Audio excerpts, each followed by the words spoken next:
some of the best builds of the season.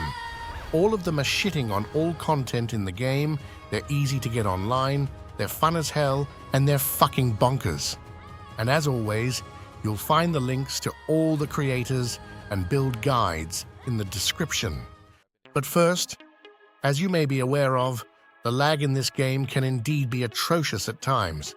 This has been pissing me off because despite top-tier internet, my latency's been unpredictable as hell. But it should be better. And surely ever since I started using Gear Up, I instantly halved my ping. Basically, my issues were due to stability issues. Gear Up works by stabilizing and finding the optimal connection between you and the game's servers, ensuring a stable connection. This is especially important if you're experiencing lag spikes and want them gone, just as I did. And it's easy to use. You just boot it up, boost your game of choice, and you're done. All the pros are using it. It doesn't interfere with the game, so it's perfectly safe, and a must-have in my opinion. If you don't believe me, then just check it out for yourself. You'll get a free trial using my link in the description or the promo code Perra. So make sure to check it out, and you'll see the difference in latency instantly. Starting with the first build of the day, we have my favorite build of the entire last league, the Oil Barrage Wyvern by J-Mac, now on the new Martial Artist Ascendancy class. I made my own version of this build last league, then on the Oracle, and holy shit is it bonkers. I managed to get it to about 70 million DPs or so, while still capable of screen clearing every time you press the Oil Barrage button. And now, on the Martial Artist, it's potentially even better. So, how does this magnificent build work then? Well shit, it's all due to Oil Barrage being fucking insane. For starters, it just deals way more damage than it should. As long as you have power charges, you can one-shot basically any boss. But pair that with Salvo and Nova projectiles, and you now not only one-shot bosses, but you take that massive single target damage and also hit everyone around you.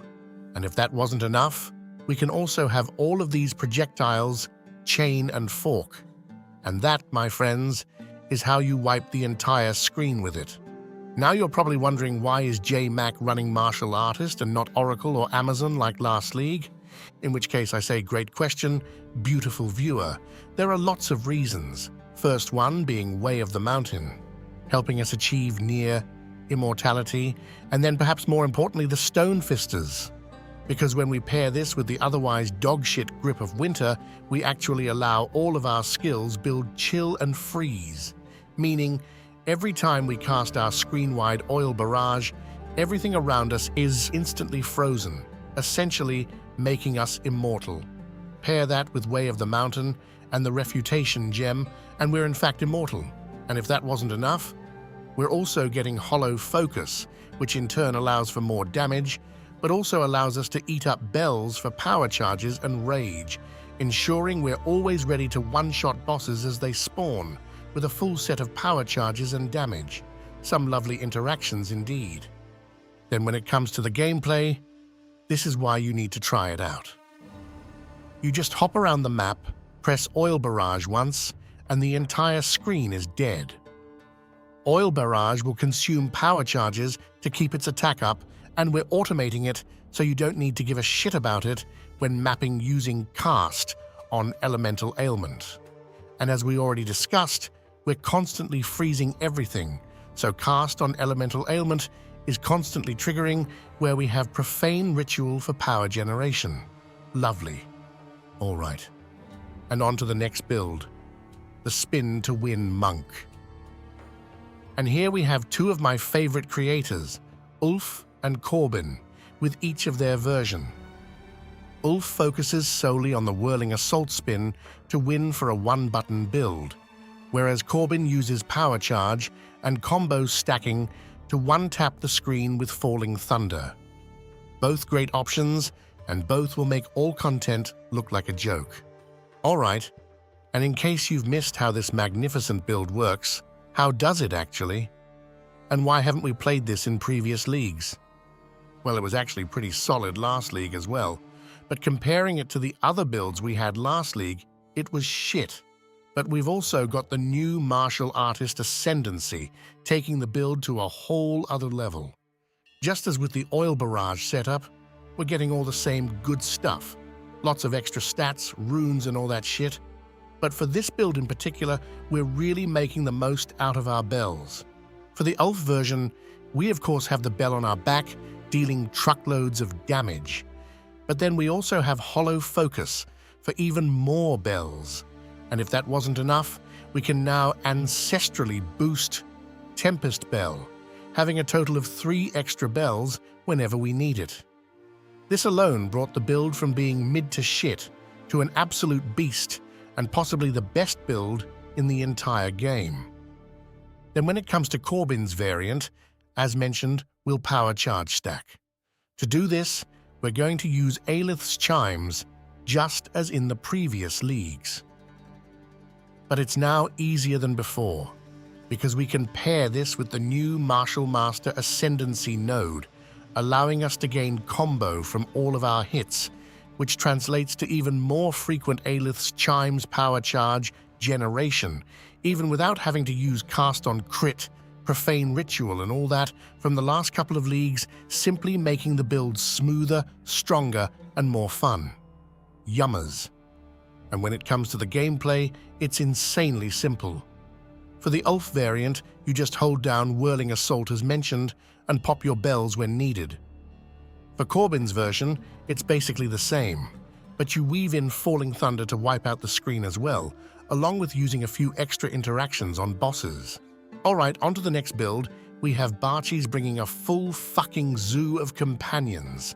In particular, our main brother Harambe is back, fisting everything in the entire game with his massive rock. Now, if you've ever wanted to try out minions in the game, this is the time, because they've never been, and possibly will never be, this strong. They got massively buffed, we got new uniques synergizing nicely with them, and a new ascendancy allowing us to tame Harambe. And when it comes to playing it, you mainly just run around picking your nose while Harambe shoves his rock up your enemy's assholes. Alright, Mr. Big Penis Man, I'm sold. Give me the deets, because I too need a Harambe wiping out the screen with his rock. Sure thing, buddy. So the main thing here is the new Spirit Walker Ascendancy. Using this, we gain access to Cather's balance. Now, our companions are actually scalable for once. We take this, grab a solid weapon and everything with the word minion or companion in it, and you have yourself a build. But here's the cool thing. We can now tame unique beasts, aka bosses, via the Natural Order Ascendancy node. And this is what seals the deal of the build being busted, because my fellow Swedish brother Gazi tried all of the tamed bosses, and Harambe in particular is just insanely overtuned. It has perma-crit and inhuman amounts of crit damage on top of that. And you've probably felt it yourself, getting one shot every time you step into Act 3. But as long as it doesn't get nerfed right away, let's just abuse him as much as possible. Then, the final thing we're doing is grabbing the new Sylvan's Effigy Stoic Scepter. Using this, we can have any number of companions, apart from unlimited amount of Harambes, aka bosses, unfortunately. But what this allows us to do is grab all of the best companions and create the zoo you're seeing at the screen.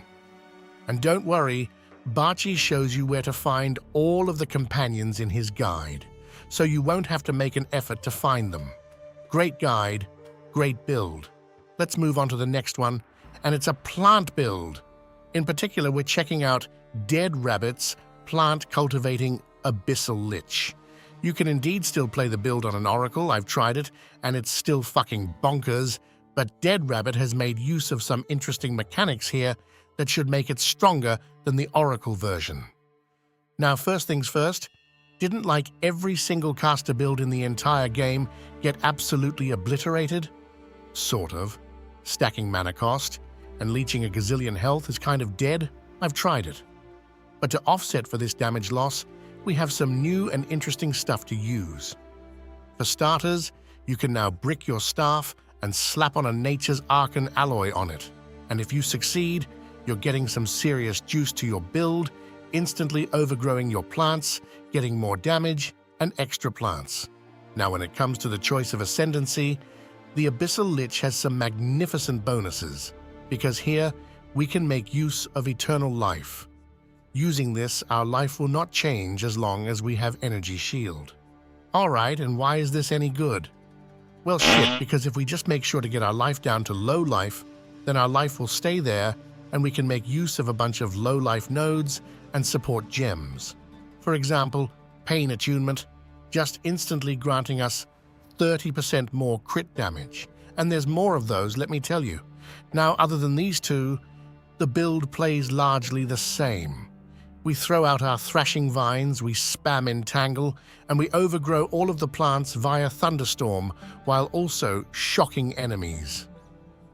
It's silky smooth, it's easy to play, and it's fun. Can highly recommend. And if you're lazy, just throw on a cast on crit and slot in your vines and Thunderstorm there, and you'll have yourself a one-button build. Next build is a lovely shield wall build, but it's not a Titan build. It's not even a Smith of Kitava build. Warbringer? Nope, not that either. It's an Infernalist, insert surprised Pikachu face. Shield wall's still great this league, and Funky Chicken here is making use of some interesting mechanics, taking the build to another level. For starters, it's basically unkillable, which makes sense, it's a shield wall build. But when it comes to damage, it's bonkers as well. Here we're making use of the Nebulock Hammer, ensuring we gain 100% crit chance as long as we have endurance charges, which is not a problem on this build. Then we're going to utilize the low life tech. But Mr. Perra, we're on full life? Well, not really, because this is one of the great reasons of playing the Infernalist. We're reserving life for Baydat's will, and then we have the Coward's Legacy, achieving the low life status without actually being on low life. And as mentioned earlier, low life is bonkers. We're also getting an automatic 50% damage increase on the Infernalist and more, making it one hell of an ascendancy. And when it comes to the gameplay, it's silky smooth and easy to play. You simply put up a shield wall, you scream at it with your ferocious roar, and it explodes. You repeat that, and enjoy yourself a screen-clearing build. Since Ferocious Roar generates rage, we can offset its cooldown via Enraged Warcry, making an infinite map-clearing loop. A fun, tanky, and solid build if you want to play a mace setup this league. Next up is my favorite build of all time. Yep, it's indeed the screen-wide clearing twister setup. I've been playing this build more than any other build in the game, and you can bet I'll be doing it this league as well. Funnily, this build was already one of the best in the game, and it's still got some substantial buffs. In particular, we'll be checking out Prada's Abyssal Lich Projectile Speed Stacker, as it's probably the coolest setup I've seen so far this league. But first, for the dogshit newbies, how does Twister function? That's easy. Twister eats ground effects and whirlwinds for extra damage. So you use your Whirling Slash to gain whirlwinds, and you create ground effects via a few different sources, where we have in this league in particular got a new easy way of doing it. You then just press your Barrage, pop Twisters, and clear the screen. Now, onto the buffs. This fucking thing is insane. Using the Taming Ring, we not only can completely ignore creating elemental ground effects by ourselves, but we instantly gain the effects of fire, cold, and lightning. Meaning, we gain both the damage effects and their respective ailments for free. Absolutely lovely. Alright, now why would we want to play Abyssal Lich? Well, you can play any ascendancy you want. Deadeye's great, so is Amazon. Oracle is fantastic. But playing Abyssal Lich, you have access to this node, Umbral Well. This sacrifices your minions for different buffs. In particular, we're looking to stack as much spirit as possible so we can stack as many skeletal snipers as possible. Because these will give us projectile speed. Now, projectile speed is good in itself because it means your twisters gain several passes of actually hitting the enemies. but we can also pair it with projectile acceleration 3. This allows us to also gain projectile damage from this buff, generating about 200% projectile speed and damage at once. Pretty crazy. Other than that though, the build is largely the same as the versions we've played in the past. So check out Prada's guide if you want a fun, fast, and smooth build that wipes out the entire screen every time you hit the twister button. Next up, we have a mercenary build. I've covered the explosive shot build like a gazillion times before, which I still deem to be one of the best crossbow builds. But here's something different for once. Blazeworks Pin Grenade Tactician? Alright, and how does this magnificent build work then? Well, it's rather easy. We're going to use the right where we want them ascendancy node. Having this projectile damage builds pin, meaning enemies can't do shit to us, meaning we're basically immortal. And since every grenade skill is indeed a projectile, we don't even have to shoot them. We're just going to keep evading, drop grenades on top of enemies, and continue. In particular, for mapping, we have cluster grenade. And for bossing, we're dropping explosive grenades. We then pair that with shorter detonation time, and we have ourselves a build. Just like that. Okay, friends, and on to the final build of the day, a bow build. And since it's the bow build, you've likely seen this one before. Yep, it's Fubguna's Ice Shot build. Now, let's be honest here, this is far from a new build. I've probably covered it a dozen of times, simply because bow builds are kind of shit at the moment, and Ice Shot still reigns supreme. But it is what it is. So why is this the only half-decent bow build out there still? Well, Ice Shot is fairly decent. It's fucking insane at clearing. Since it splits, it can fork, it freezes, and it does all of that good stuff, wiping out the entire map with one press of a button. The downside? Its damage is mid. This is evident in particular when shooting bosses. You may just as well be throwing toothpicks at the boss, but that's solved by freezing the boss, because once frozen, we can use Snipe. And Snipe is fucking bonkers at one-tapping bosses. We just need to put every one-button support gem we can find in it, freeze the boss, have Snipe consume the freeze, and it can deal a good 100 million damage or so in one hit. Yep, it can be that great. Now, the main downside of the build is that you'll be competing with the Fubguna minions for gear.